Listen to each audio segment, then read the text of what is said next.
Bom dia, irmãos.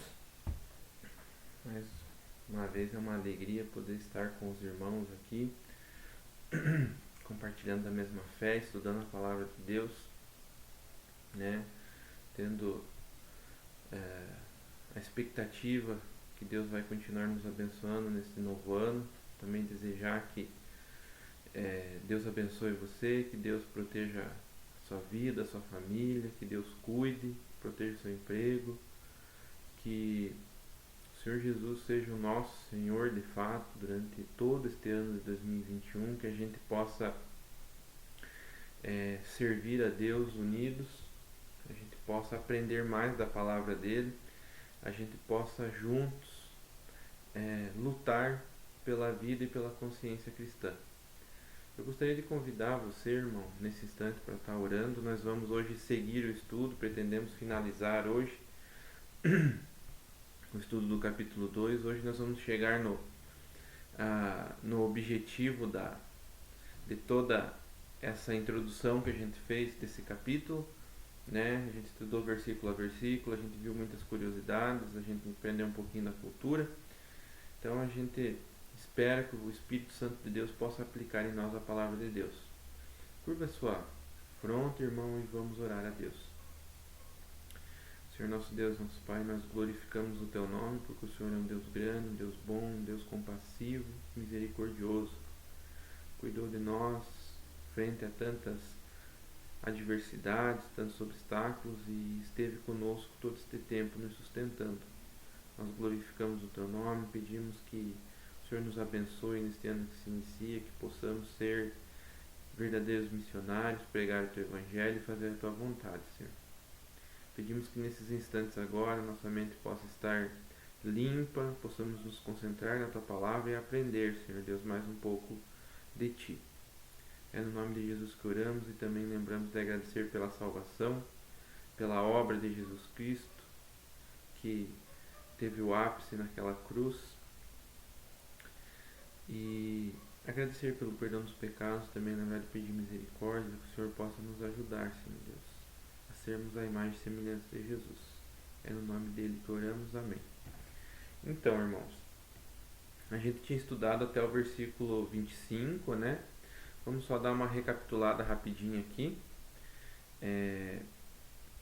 A gente viu no último encontro que o que chamou nossa atenção foi o fato de Daniel ter buscado em Deus, né, a ajuda necessária para a adversidade que ele estava adquirindo naquele momento, que estava na frente dele, que era a interpretação do sonho de Nabucodonosor.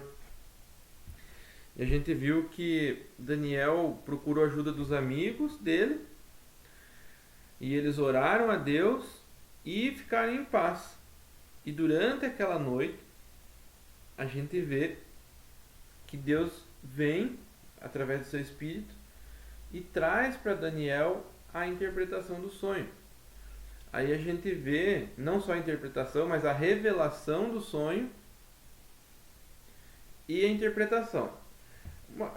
O que chamou muito a nossa atenção foi o que Daniel faz depois disso, né? Depois de ter conhecido o sonho e depois de ter entendido que era da parte de Deus e o que significava, Daniel vai orar e ele vai fazer uma adoração pessoal a Deus pelo que ele tinha obtido. E como ele faz, além de ele fazer, obviamente, mas como ele faz essa adoração dentro da sua oração, é que chama muito atenção, né? Eu pontuei aqui, né, que dentro da oração de Daniel, ele revela que Deus é eterno, né? Ele adora Deus porque ele é eterno e é de Deus a sabedoria e o poder, né? A gente até falou um pouco sobre isso no finalzinho do último encontro, do último estudo. Outro ponto, que é Deus quem governa todo mundo, né? Em tudo que engloba, todos os aspectos, os desdobramentos, Deus governa. Nós não estamos dizendo de fato que existem robôs, mas nós estamos dizendo que aquilo que acontece aqui não muda os planos de Deus. A nossa vontade, ela não muda os planos de Deus, né? Então, todos os aspectos, tudo aquilo que envolve o futuro, Deus é quem governa. Nós não temos poder de interferir nisso, porque Deus planejou e o objetivo que Ele planejou vai ser atingido.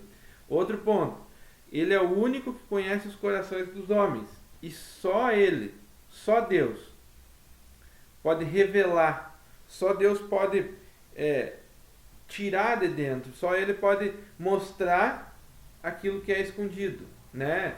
Claro que as pessoas podem expor a sua vontade, mas sem que a pessoa queira expor, é só Deus que conhece o nosso sentimento, o nosso interior, né?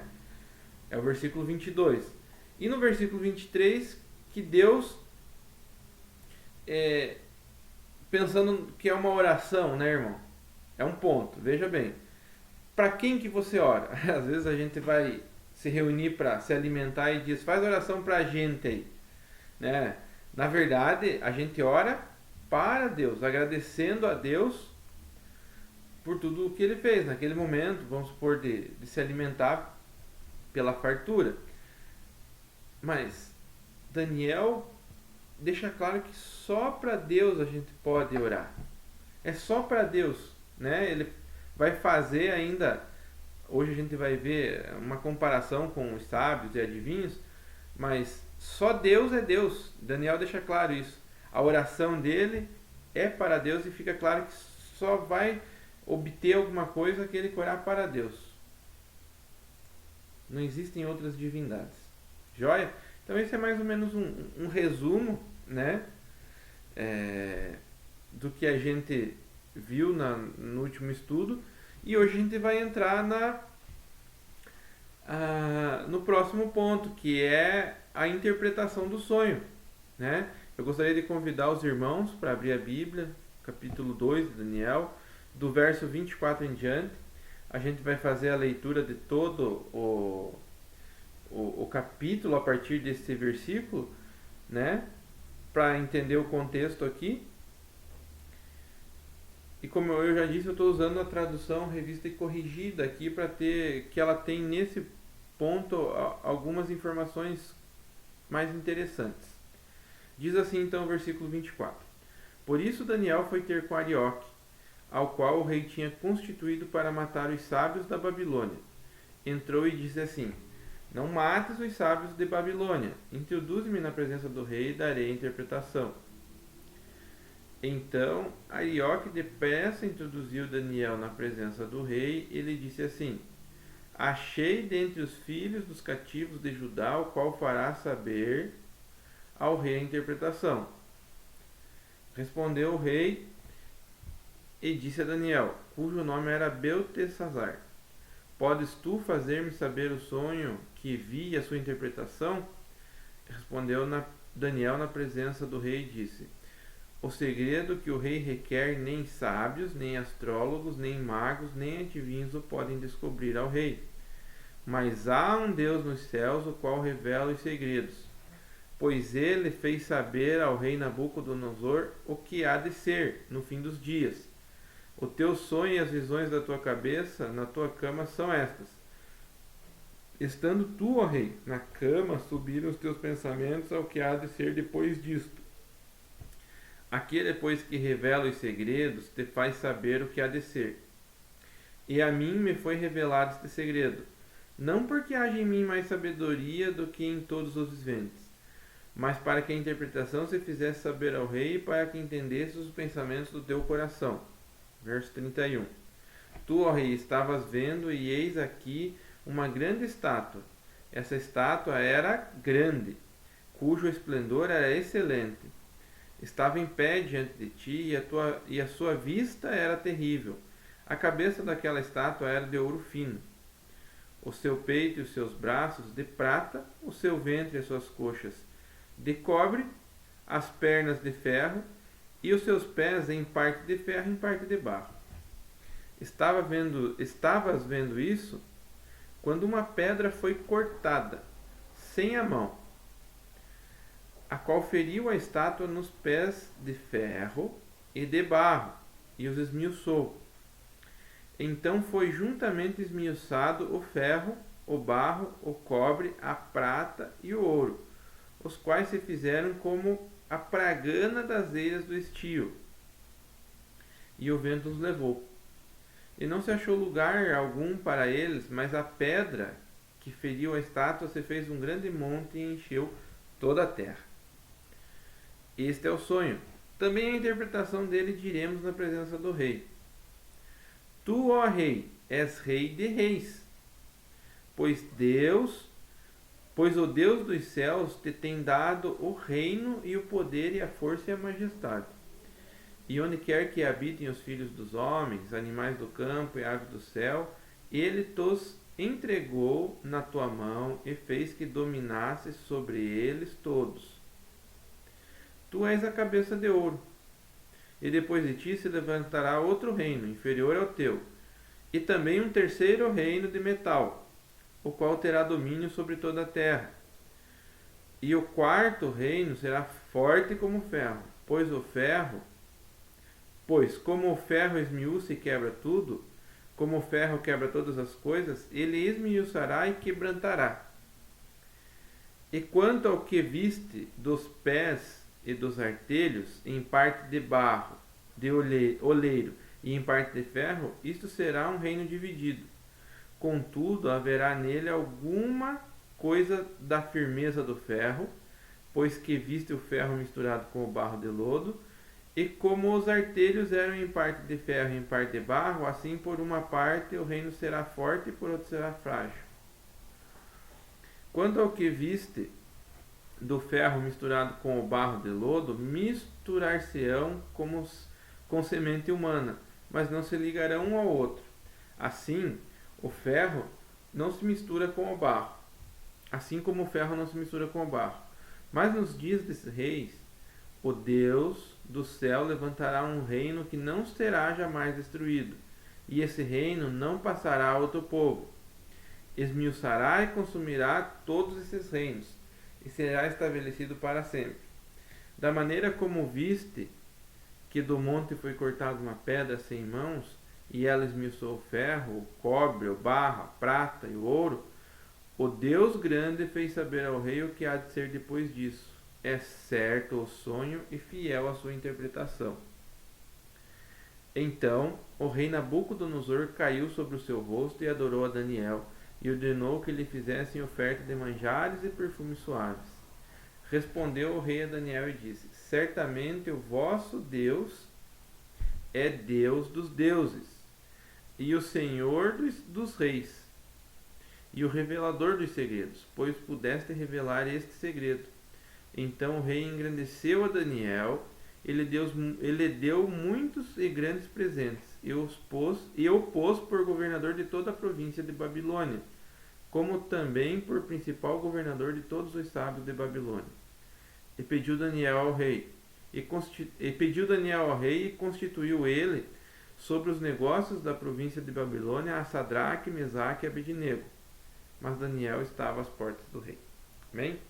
Então, o que chama a atenção aqui da gente num primeiro momento, né? Primeiro que depois que Daniel ora, ele vai se encontrar com Arioque, ele entra, né, na presença do rei. No caso, ele fala para Arioque, né? Não mates os sábios de Babilônia. Introduz-me na presença do rei e darei ao rei a interpretação. Num primeiro momento, lembram que a gente tinha falado que Daniel também estava lutando pela vida dos sábios da Babilônia? A interpretação, muitas pessoas divergem. Eu acho difícil que que Daniel estivesse tentando salvar eles da morte apenas por uma causa nobre, sem falar da causa principal, porque não parece fazer muito sentido, porque eles na verdade estavam zombando de Deus, né? Estavam pecando. Nos parece mais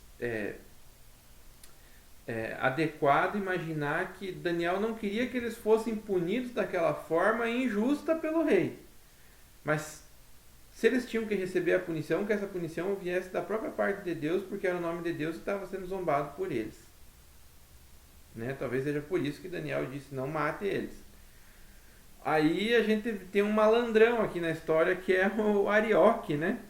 Olha como é curioso, né, o que Arioque faz. Então Arioque introduziu Daniel na presença do rei e disse assim: achei um dos filhos lá de Judá, um judeu, né? Achei um judeu, já colocando Daniel no lugar dele, porque ele diz assim, dos cativos, né? Dizendo, ó, é um daqueles que a gente dominou, o qual fará saber ao rei a sua interpretação. A gente vê duas coisas aqui.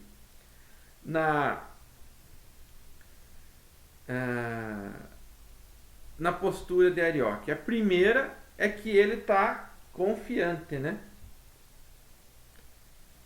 Ele está tentando dizer assim, ó, eu consegui. Eu estou resolvendo o problema teu, ó, rei. Eu sou um bom servo. Eu consegui achar. Por isso que ele diz, eu achei. Né? Sendo que se a gente olhar um pouquinho para trás, a gente vai ver que Arioque só participou indo lá matar Daniel. E Daniel disse, calma, cara. Deixa eu entender melhor essa história. Né? O segundo ponto é que Arioque, alguma coisa no coração de Arioque tem a certeza, né? Porque ele diz assim, o qual fará saber ao rei a interpretação. Ele está convicto. Né? Imagina se Daniel não conseguisse, como é que ia ficar a vida desses dois caras? Obviamente não é esse o caso, mas para a gente raciocinar, né? Aí então, versículo 26 vai dizer que o rei indaga Daniel e, curiosamente, né? Daniel, não ao acaso, mas Daniel vai dizer assim, ó, o que você quer. Daniel está dando não uma lição de moral, mas ele está ensinando que, ele está fazendo a introdução do que ele vai ensinar. Ele vai dizer, ó, é só Deus. Deus é que tem o poder. Deus é que sabe das coisas. Deus é que planeja o futuro. Aí Daniel começa, ele vai fazer a introdução do assunto dele dizendo, o que você quer, rei? Os sábios, os magos, os adivinhos não podem te dizer. Eles não têm essa capacidade. Mas há um Deus nos céus, o qual revela segredo. Ele, pois, fez saber ao rei Nabucodonosor o que é de ser. Olha a humildade de Daniel, né? Ele não disse, eu sei, eu sou o bonzão, eu é que sou todo poderoso, isso é tremendo, ó rei. Não. Daniel usou palavras simples, porque ele é um servo. E ele se comporta como tal. E ele diz, o próprio Deus, esse que revela os sonhos, fez saber ao rei. Não a mim, mas a você, ó rei. Né? O que vai acontecer no fim dos dias. E aqui começa a escatologia, né? A gente tem uma chave aqui para abrir muitos mistérios que se falam por aí hoje em dia, né? Mas a ideia aqui é que Deus revela diretamente para Nabucodonosor através de Daniel como que vai ser, como que o fim vai começar. Aí Daniel vai dizer, né, que ele vai dizer que Deus, né, que o rei Nabucodonosor estava dormindo e Deus veio e mostrou para ele, e Daniel sempre engrandecendo a Deus. Daí lá no versículo 30, olha a humildade de Daniel, ele diz assim, e a mim me foi revelado este segredo, não porque haja em mim sabedoria, mais sabedoria do que em todos os ventos, mas para que a interpretação se fizesse saber ao rei, ou seja, direto a ti, e para que entendesses os pensamentos do teu coração. Daniel está dizendo assim, olha, o que você sonhou não é que você é um adivinho, não é que você previu, mas Deus colocou isso em você. Esse Deus que revela, foi Ele que te deu essa visão. Não é para você achar que você é mais do que é, rei. Você só recebeu de Deus um adiantamento visual do que vai acontecer. E daí Daniel vai falar sobre a visão, que a visão era uma estátua, né, gigantesca, e que Nabucodonosor estava apreciando, e que a estátua tinha cabeça de ouro, peito de prata, né, o quadril aqui e as coxas, né, de cobre, aí as pernas, né, de ferro, os pés em parte de ferro e em parte de barro. Então, essa era a visão da estátua. O que acontece? Estava lá a estátua, aí na visão de Nabucodonosor, uma pedra é cortada sem auxílio de mãos. Está dizendo que não é humano. É espiritual. Não tem participação do homem nessa ação. Joia? Então, é algo vindo diretamente da parte de Deus. Não teve ação humana para isso acontecer. Aí, essa pedra, ela é arremessada. Vamos dizer assim, essa pedra acerta os pés da estátua e toda a estátua é consumida, né? E a pedra em si se torna um grande monte que enche toda a terra. Às vezes parece confuso, mas aí Daniel vai dar a interpretação do sonho, né? E Daniel continua no seu objetivo de engrandecer a Deus, né? Daniel vai dizer assim: você é um rei, é o rei dos reis, tudo está sob o seu governo, porque nós estamos falando de quem aqui? Nabucodonosor, que governava a Babilônia, o maior reino, né? O reino mais poderoso, tanto culturalmente quanto com poderio bélico, socialmente, né?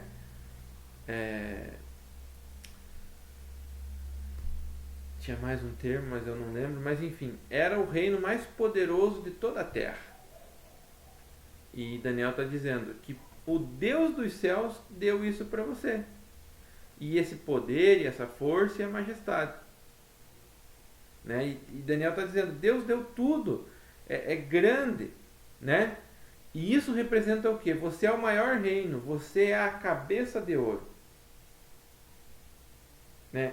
É interessante o que Deus levanta, né, na interpretação de chamar que o reino babilônico era a cabeça de ouro, ouro refinado. Quer dizer que o próprio Deus fez ser daquele modo algo muito bom do ponto de vista social, né? Algo grande, esplendoroso, valioso. Aí fala que vai ter um segundo reino, aí um terceiro reino, aí esse quarto reino, ele é como o ferro, mas ele é misturado com o barro lá nos pés. Então, a gente precisa recorrer à história, né, para entender melhor isso, né?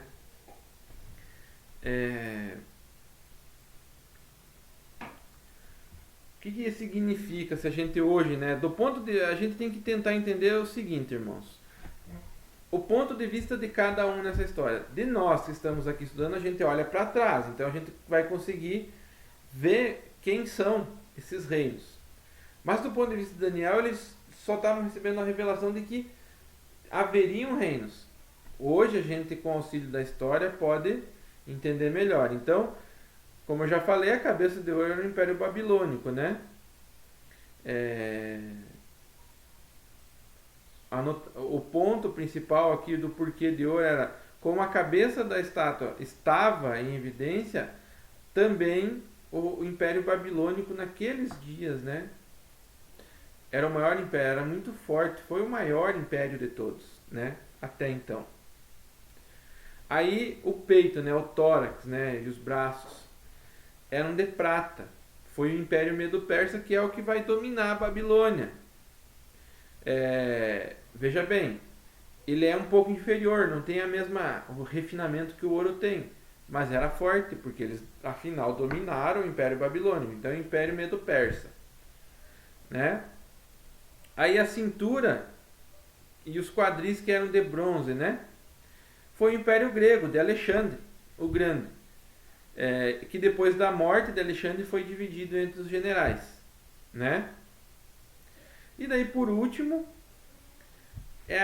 as pernas de ferro, mas daí que vai se misturar lá no pé com o barro, que é o Império Romano. Esse foi o que perdurou por mais tempo, porque ele ficou no poder, né, de 63 antes de Cristo até 475 depois de Cristo, mais de 500 anos no poder, né? É a diferença de 63 antes mais 475 depois, né? Então o Império Romano, ele foi um império muito forte, né? Só que ele se enfraqueceu por causa da mistura, né? Da miscigenação cultural do povo romano, né? E por causa que aqueles que deveriam liderar, eles se misturavam, né? Eles casavam com... Eles foram miscigenando, eles foram dividindo a cultura, se casando com mulheres de outras culturas, de outras nações, né? E um reino dividido, o próprio Senhor Jesus disse, um reino dividido não subsiste, né? Porque, por mais que, por exemplo, o pai da família tivesse a cultura lá romana e tal, as crianças já iam ser educadas de forma diferente e aquela cultura ela acaba se apagando, né? Então, o próprio Senhor Jesus já ensinou pra gente que um reino dividido não subsiste. E daí o próximo personagem, né, dessa ilustração é a pedra cortada sem o auxílio de mãos, né? Então, a pedra cortada, assim, o que ela simbolizava, né? João Calvino vai dizer para nós, né, a gente tem usado como base desse estudo o comentário bíblico de João Calvino. Essa pedra representa o Senhor Jesus. Particularmente eu concordo. Aqui existem os estudiosos e os teólogos se dividem. Alguns acham que essa pedra ela representa diretamente o reino de Deus. Também não é uma inverdade, né? Por quê? É o reino de Deus que chega quando Jesus nasce. Mas eu vejo que é a chegada de Jesus, que essa pedra representa Jesus e junto com Jesus o reino de Deus, né? Por que eu acredito nisso? Porque no versículo 35 diz que essa pedra encheu todo o mundo, né? Que ela se tornou uma gigantesca montanha, né? Que encheu toda a terra, que é o domínio universal de Cristo, um reino que jamais será, né, destruído. Então, que é no versículo 44, que diz um reino que não será jamais destruído. Esse reino não passará a outro povo. Ou seja, não vai vir alguém superior a Cristo, não vai vir outro governo maior que o de Cristo, porque ele vai esmiuçar e consumirá todos os reinos, mas ele mesmo subsistirá para sempre. Como que a gente entende isso? Veja, é a cultura cristã, é o cristianismo. Hoje, como mensageiros, por que a gente... O único lugar, irmãos, entendam, o único lugar onde vai acontecer batalha espiritual. O diabo não está preocupado com a tua saúde, o diabo não está preocupado com com o teu bem financeiro, o diabo não está preocupado com a saúde dos teus filhos, o diabo não está preocupado com o teu bem-estar. Muito pelo contrário, o diabo quer que você seja rico, ao contrário do que falam por aí. O diabo não quer que você seja pobre. Ele quer que você seja rico e no que depender dele, ele vai te ajudar a ser rico. Ele quer que você tenha saúde. E no que depender dele, ele vai te ajudar a ter saúde. Ele quer que tudo vá bem na tua vida. Por um motivo muito singelo. Para que você ache que não precisa de Deus. O diabo não quer nem saber de te prejudicar. Aqui, socialmente.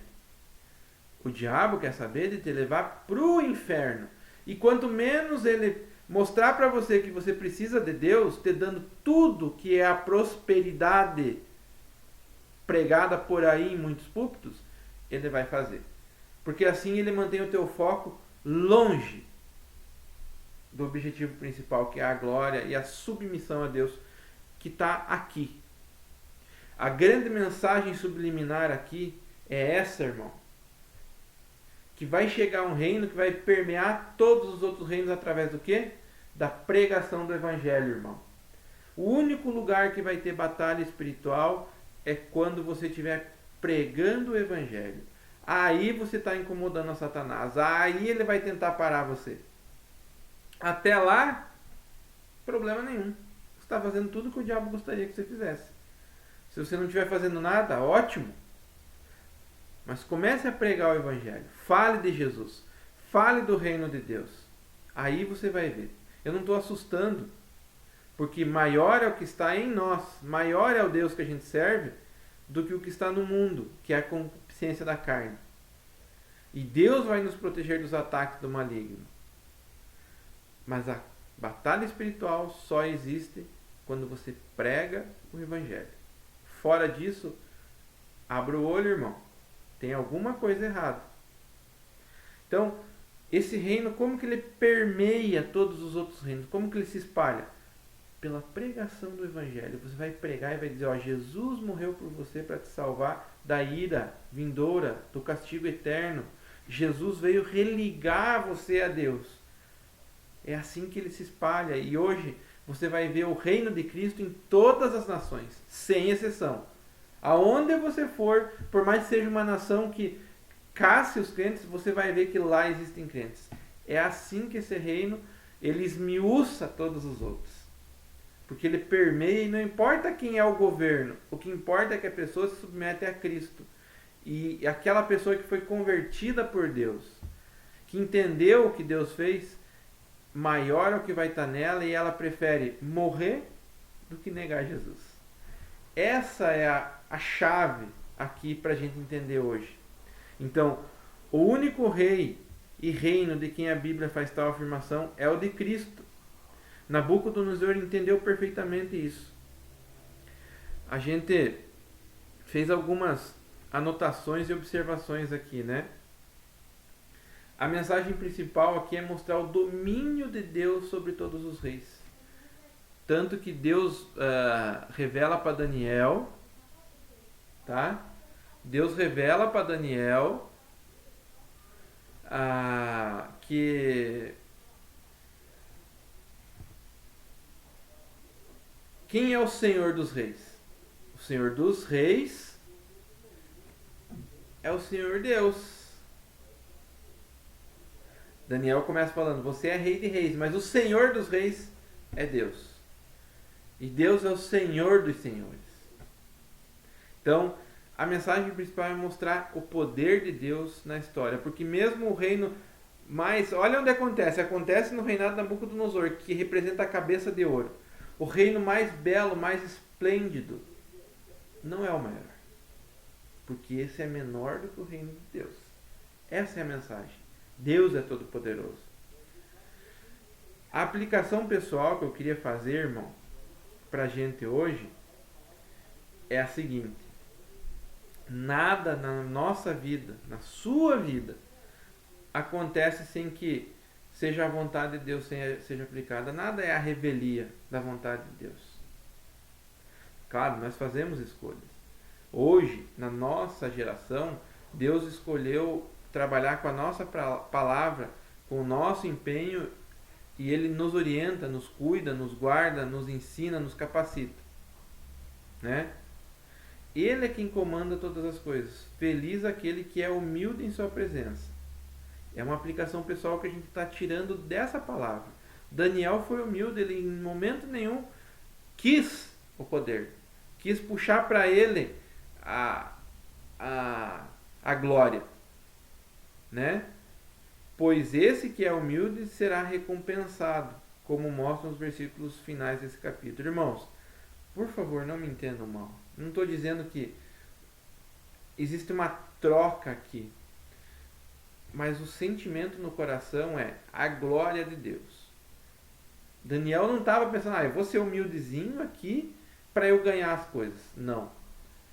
Não quer dizer que o fato dele ser humilde não tenha dado para ele alguns benefícios. Nós vemos no texto. Então, Daniel é recompensado do versículo 46 ao 49. Nos versículos finais desse capítulo, vemos que Nabucodonosor agora foi tomado por um profundo reconhecimento de que o Deus de Daniel é o Deus dos deuses. E por isso mesmo, na presença de Daniel, ele se encurvou e prostrou-se diante de Deus, ordenando que ofertas de manjares e suaves perfumes fossem apresentados perante Daniel. Tem uma coisa curiosa, que numa primeira observação, nos parece que Nabucodonosor está adorando a Daniel. Mas será que Daniel deixaria Nabucodonosor adorar a ele? Vendo a postura de Daniel? Acho que não, né? Então tudo nos leva a crer que se fosse isso, Daniel teria repreendido e dito: não, essa glória não é minha, rei. Essa glória é a glória do rei que revela os sonhos. Então tudo nos leva a crer que o próprio Nabucodonosor, quando ele se encurva, né? Ele se prostra diante de Daniel, na verdade, ele está se curvando diante da glória de Deus, do poder de Deus, dizendo: esse é o Deus de verdade. Esse é o Deus, esse é o único. Né? Então a gente não deve pensar que foi um ato de adoração a Daniel, né? Porque Daniel teria repreendido. Daniel não tomou para si a glória de Deus. Não quer dizer que Daniel não tenha sido engrandecido de algum modo. Porque Daniel ganhou, né, recebeu muitos e grandes presentes. E a coisa mais interessante que a gente vê aqui no plano horizontal, né, entre os irmãos. Vocês lembram que quando Daniel está diante do problema, com a sua cabeça correndo risco, né, o que ele faz? Ele vai para casa orar junto com seus amigos. Eles oram, eles intercedem, né, por Daniel, por eles mesmos, diante de Deus, pedindo que Deus os ajude. Quando agora se finaliza, Daniel explica o sonho, Daniel lembra dos seus amigos e eles também são abençoados. Os amigos de Daniel agora recebem uma posição de destaque no governo, né? Porque toda a província da Babilônia, como também o fez chefe supremo de todos os sábios da Babilônia. Isso é no caso de Daniel, mas os seus amigos são constituídos sobre os negócios das províncias da Babilônia. Daniel é o chefe, é o manda-chuva, mas Daniel lembra dos seus amigos, dos seus companheiros, né? Ele lembrou e pediu ao rei que colocasse eles como administradores, né? Agora, o que a gente pode aprender no final de todo esse estudo, irmãos? A firmeza de Daniel em sua fé em Deus novamente glorificou a Deus. Olhe como a responsabilidade humana é algo sério. Daniel em nenhum momento abriu mão da fé. Ele sabia o Deus que ele servia. Ele sabia que ele era um crente. E essa perspicácia, essa determinação dele glorifica a Deus. Uma fé que não glorifica a Deus e não leva os outros a glorificá-lo, com muita probabilidade se trata de mera crendice supersticiosa, mas nunca verdadeira fé. Lembra dos encantadores, dos magos? Eles tinham fé, mas era em crença, não era em Deus. Eles eram orgulhosos, eles traziam para si aquilo que tinha que ser dado para Deus, que era a glória dessas revelações. Porque se viesse de Deus, seria verdade. Então, uma fé que não leva você a ter vontade de carregar os outros com você para adorar esse Deus, para servir esse Deus, talvez não seja uma fé verdadeira, irmão. Né? Mais uma vez vemos Deus honrando a Daniel e seus amigos, depois de uma provação na qual Daniel mostrou-se firme em confiar em Deus. Deus honra aqueles que o honram e envergonha aqueles que o desonram. Como que eu posso saber se a minha fé é verdadeira? Ore a Deus. Tenha confiança na sua oração. Seja humilde. A glória de Deus é a glória de Deus. Não quer dizer aqui, eu não estou dizendo que ser humilde quer dizer que você não possa ter um conforto, não possa trabalhar, para dar o melhor para a tua família, Deus nunca disse que é pecado ter uma boa vida. Deus disse que é pecado quando o teu Senhor é mamon, é o dinheiro. Irmão, se alegre. É um tempo de alegria. Olha, se você está aqui hoje, vendo e assistindo isso, é porque Deus colocou no teu coração. Deus trouxe você até aqui. Deus ama você. Deus quer que você o adore, o sirva em espírito e em verdade. Da mesma maneira como foi aqui com Daniel, vai ser com você, irmão. A gente vai passar por provações, a gente vai ter dificuldades, mas sempre que a gente confiar em Deus, esperar em Deus, conversar com Deus, tiver fé em Deus e levar as outras pessoas junto com nós a adorar esse Deus, a chance de nós termos alegria verdadeira, a chance de nós termos satisfação real em Cristo é muito maior. Amém?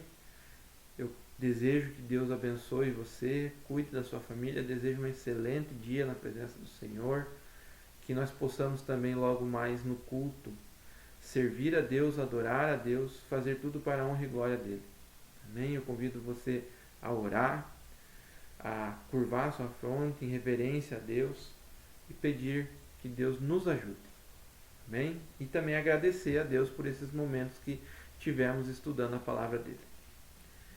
Senhor nosso Deus e nosso Pai, nós agradecemos pela bênção maravilhosa que é estudar a Tua Palavra. Agradecemos pelo Teu Espírito estar conosco, nos ensinando, nos dando, Senhor Deus, o entendimento, Senhor Deus, fazendo a aplicação na nossa vida da Tua Palavra. Muito obrigado, Senhor Deus, por esses instantes. Muito obrigado por nos cuidar, nos proteger e estar conosco, Senhor. Pedimos agora que o Senhor cuide de nós, que nós possamos nos entregar totalmente a Ti, possamos ter um dia abençoado pelo Senhor. E que neste início de semana o Senhor nos cuide, nos guarde, livre a nossa mente do pecado, que possamos ser submissos a Ti, Pai. É no nome de Jesus que oramos, agradecendo por fazer parte do reino de Deus. Amém. Deus abençoe você.